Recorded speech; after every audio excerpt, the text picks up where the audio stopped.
Hello friends, শুভ্রাস কিচেনে আপনাদের স্বাগত। আজকে আমি আপনাদেরকে হোলি স্পেশাল ঠান্ডাই বানিয়ে দেখাবো। হোলির দিন বাড়িতে গেস্টরা আসলে আপনারা এই ঠান্ডাই বানিয়ে সার্ভ করতে পারেন। তাছাড়া আপনারা খুব গরমে এটা খেতে পারেন। বাচ্চারা গরমে যখন খেলাধুলো করে বাড়িতে ফিরবে, এটা ওদের সার্ভ করলে ওরা খুশি হয়ে যাবে। ড্রাই ফ্রুটস দিয়ে এই হেলদি ড্রিঙ্কসটা খুব রিফ্রেশিং এবং খুব হেলদিও। এই ঠান্ডাই মিক্সচারটা আপনারা অনেক দিন এয়ারটাইট কন্টেনারে আপনারা ফ্রিজেও স্টোর করতে পারেন। আর যখন মন চাইবে চিল্ড মিল্কের সাথে মিক্সচারটা মিশিয়ে খেতে পারেন। তাহলে সামারের সমস্ত ক্লান্তি দূর হয়ে যাবে। তাহলে চলুন কিভাবে ঠান্ডাই বানাবো দেখে নিই।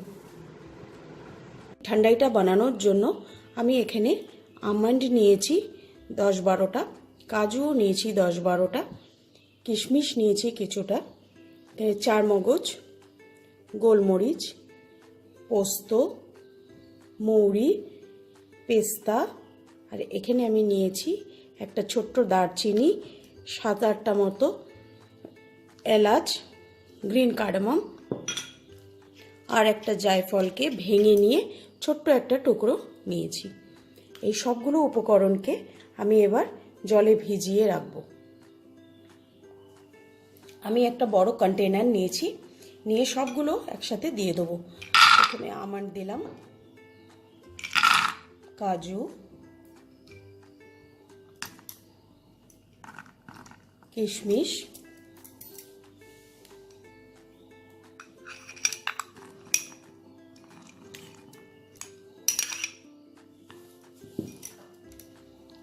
চারমগজ, পেস্তা,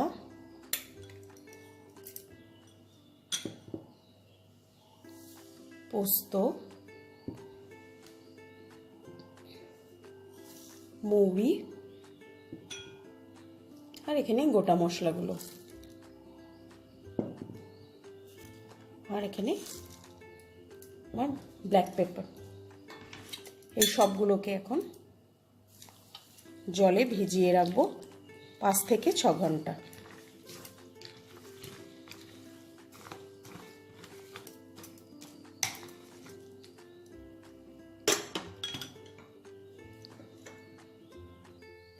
আর একটা কন্টেনারে আমি এখানে 1 লিটার দুধ নিয়েছি। দুধ নিয়ে এটাকে আমি ভালো করে জাল দিয়ে নেব।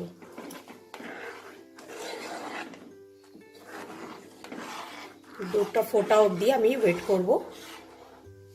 দেখুন দুধটা আমার ফুটে গেছে। এবার আমি গ্যাসের ফ্লেমটাকে একদম আস্তে করে দেবো।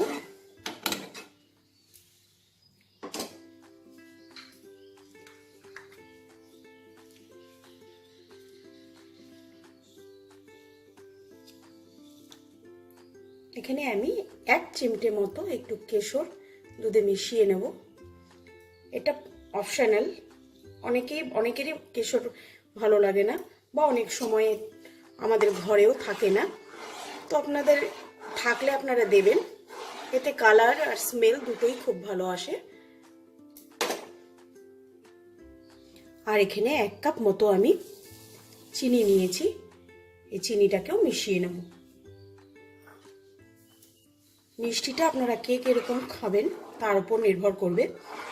আর যাদের চিনি খাওয়া মানা আছে তারা চাইলে কিশমিশের পরিমাণটা বাড়িয়ে দিতে পারেন, নয়তো আপনারা হানি ইউজ করতে পারেন।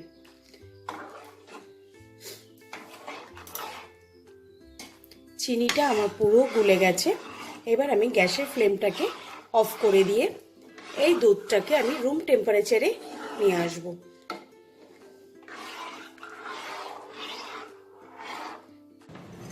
দুধটা আমি একটু ফ্রিজে রেখেছিলাম, এটা পুরো ঠান্ডা হয়ে রয়েছে। এবার এই দুধে আমি 1 চামচের মতো রোজ ওয়াটার মেশাবো।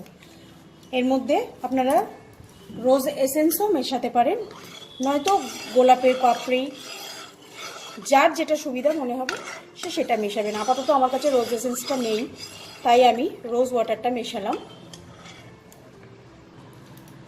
6 ঘন্টা আমি যেটাকে ভিজিয়ে রেখেছিলাম সেগুলো দেখুন কি সুন্দর ফুলে নরম হয়ে গেছে। তো আমি এই আমন্ডগুলোর খোসা ছাড়ানোর প্রয়োজন নেই, কারণ আমি এটা মিক্সিতে পেস্ট করার পর আবার এটা ছেঁকে নেব, ওই জন্য আমি এইভাবেই মিক্সিতে এটাকে পেস্ট করে নেব। এখন আমি একটা মিক্সিং জারের মধ্যে এগুলো নিয়ে নেব।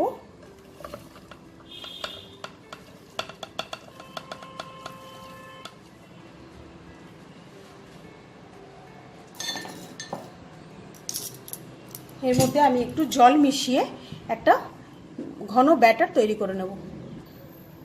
দেখুন আমি মিক্সিতে পুরো সুন্দর করে পেস্ট করে নিয়েছি, খুব ভালো মিহি হয়েছে। এবার আমি এটা দুধে মেশাবো। এবার আমি চামচে নিয়ে দুধে মেশাবো।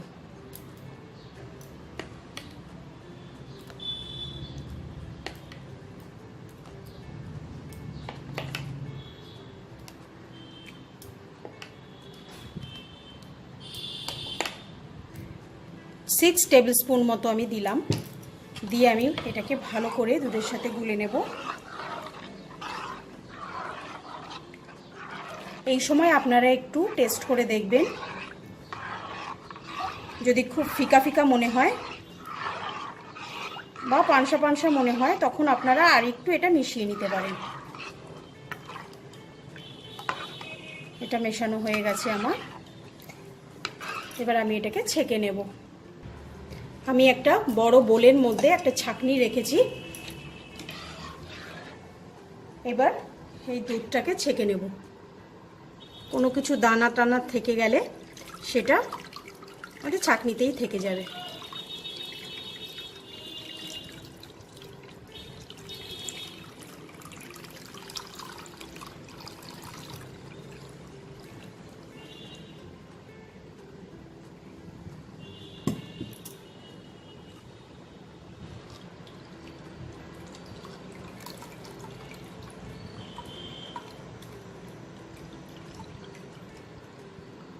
এভাবে আমি এটাকে পুরোটা ছেঁকে নেব। এই সেডিমেন্ট যেটা জমে গেল ছাঁকনিতে আমাদের, যেটা রয়ে গেল, এটা আপনারা চাইলে জল দিয়ে বা দুধ দিয়ে আবার একটু মিক্সিতে ঘুরিয়ে আবার ছেঁকে নেওয়া যাবে। এবার আমি গ্লাসে এগুলোকে সার্ভ করে নেব। এবার গ্লাসে নেওয়ার জন্য আমি প্রথমে এই আইস কিউবগুলো গ্লাসের নিচে দিয়ে দেবো।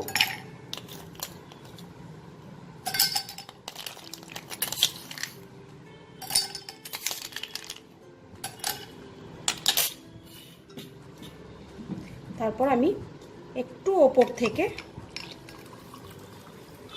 ঢালবো।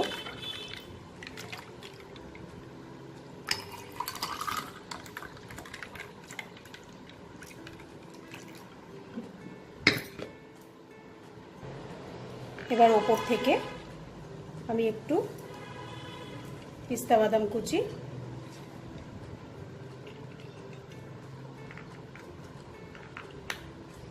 আর একদম অল্প একটু কেশর ছড়িয়ে দেবো। আপনারা চাইলে গোলাপের পাপড়ি দিয়েও এটাকে ডেকোরেট করতে পারেন। তো একদম তৈরি হয়ে গেছে আমাদের হোলি স্পেশাল ঠান্ডাই। তো আপনারা আমার এই রেসিপিটা দেখে বানাবেন, বানিয়ে সবাইকে খাওয়াবেন, বাচ্চাদের খাওয়াবেন, বড়দের খাওয়াবেন, আপনি নিজেও খাবেন। আর আমাকে কমেন্ট করে অবশ্যই লিখে জানাবেন কেমন লাগলো। আজ আসি, আবার আসবো নতুন কোনো এক রান্না নিয়ে। বাই।